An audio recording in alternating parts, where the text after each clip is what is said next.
வைகாசி விசாகம் அன்னைக்கு முருகப்பெருமான்ட்ட போய் எந்த வேண்டுதலும் எந்த கோரிக்கையும் அது கொடு முருகா இது கொடு முருகான்னு கேட்காம முருகா நீ என் கூட வா முருகான்னு வேண்டுங்க.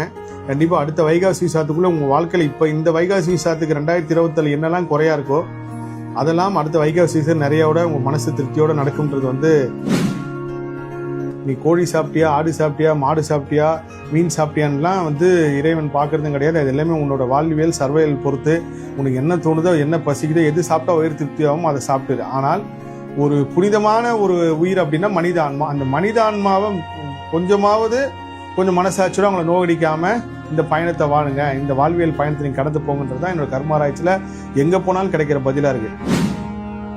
நிறைய பேர் நான் ஜோதிடம் நினைச்சு இந்த பரிகாரம் சொல்லுங்க அந்த பரிகாரம் சொல்ல நான் அவங்ககிட்ட சொல்லாமா எனக்கு சத்தியமா ஜோசியம் தெரியாது, நான் கர்ம ஆராய்ச்சி முருகர் ஆராய்ச்சின்னு போறேன்.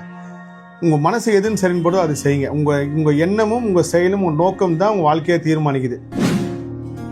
சிவபெருமானுக்கு 6 தலை இருக்கு. சிவபெருமானுக்கு நம்ம புராண காலத்துல என்ன சொல்லுவாங்க, இப்பயும் நம்ம ஊர்ல கேட்டீங்கன்னா 5 தலை இருக்கு அப்படின்னாங்க. அப்ப 6 தீப்பொறி எப்படி வந்துருச்சு? இப்படி ஒரு கேள்வியை தொடர்ந்து நான் முருகராட்சியில தேடும் போது தான் இமயமலையில எப்படி முதல்ல